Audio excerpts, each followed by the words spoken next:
The world watched with bated breath as U.S. Secretary of State Marco Rubio and Russian Foreign Minister Sergei Lavrov met in Riyadh on February 18, 2025. This high-level summit, the first since the 2022 invasion of Ukraine, signaled a potential thaw in the icy relations between the two superpowers.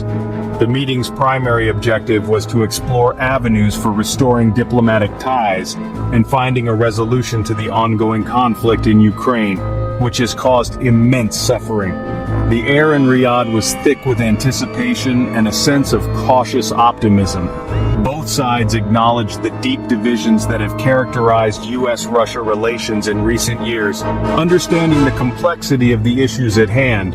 However, there was a palpable sense of urgency, a shared understanding that the path to global stability necessitates open dialogue and cooperation, even between rivals.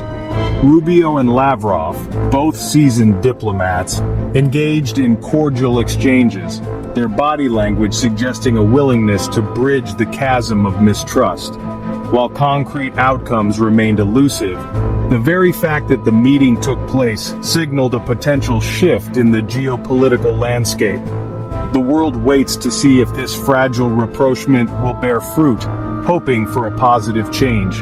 The stakes are high, with the future of Ukraine hanging in the balance, and the international community watching closely. The Riyadh summit, however, offered a glimmer of hope, a testament to the enduring power of diplomacy even in the face of seemingly insurmountable challenges. The Riyadh summit, while raising hopes for a U.S.-Russia détente, has sparked significant controversy over the exclusion of key stakeholders, Ukraine and its NATO allies. The decision to hold bilateral talks, sidelining those most directly affected by the conflict, has drawn sharp criticism from Western capitals and fueled anxieties in Kyiv. Critics argue that any attempt to resolve the Ukraine crisis without the direct involvement of Ukraine itself is inherently flawed and risks undermining Ukrainian sovereignty. They point to the vital importance of Ukrainian agency in determining its own future, emphasizing that a durable peace cannot be imposed from the outside. Furthermore, the exclusion of NATO allies from the Riyadh talks has raised concerns about the future of the transatlantic alliance.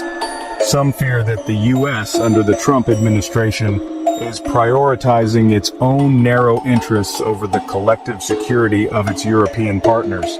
This perception of American disengagement has the potential to erode trust and weaken the Western alliance at a time of heightened global instability. The decision to exclude Ukraine and NATO from the initial negotiations has undoubtedly complicated the path to peace.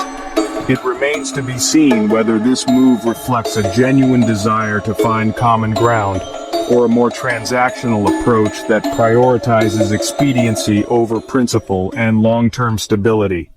Adding further fuel to the firestorm of controversy surrounding the U.S.-Russia summit is the revelation that the Trump administration has demanded Ukraine cede control of half its mineral resources as repayment for past military aid, a move that has been met with widespread condemnation. This audacious demand, widely perceived as economic coercion, has sent shockwaves through international circles and sparked outrage in Ukraine, where citizens and officials alike are voicing their strong opposition. Critics argue that the U.S. is exploiting Ukraine's vulnerability for its own economic gain, leveraging its position as a lifeline for the war-torn nation to extract concessions that undermine Ukrainian sovereignty and independence. They point to the vast reserves of lithium, titanium, and other valuable minerals that Ukraine possesses, resources that are crucial for emerging technologies and could provide a significant boost to the U.S. economy, especially in the tech and defense sectors. The Ukrainian government has condemned the U.S. demands as unacceptable, asserting that its territorial integrity and economic independence are not up for negotiation, and that such demands are a violation of international norms. Public opinion within Ukraine is overwhelmingly against ceding control of its resources, with many viewing the U.S. proposal as akin to colonial exploitation and a direct threat to their national sovereignty. The U.S. insistence on resource extraction as a condition for continued support has cast a long shadow over the prospects for a peaceful resolution to the conflict, complicating diplomatic efforts.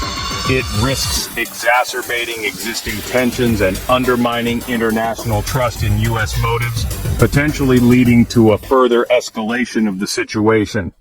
The Trump administration's approach to the Ukraine crisis must be viewed within the broader context of its evolving foreign policy doctrine. Central to this doctrine is a strategic pivot away from Europe and towards the Indo-Pacific region, with a particular emphasis on countering China's growing influence.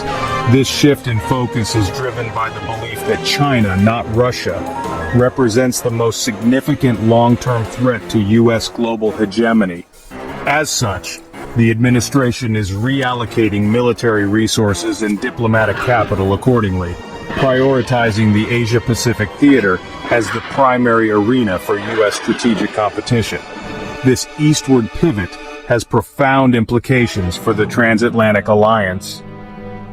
European allies, long accustomed to relying on the U.S. security umbrella, are increasingly concerned about American retrenchment from the continent. The Trump administration's demands for increased defense spending from NATO members have further exacerbated these anxieties. The U.S. decision to prioritize engagement in the Indo-Pacific region is driven by a complex interplay of geopolitical and economic factors.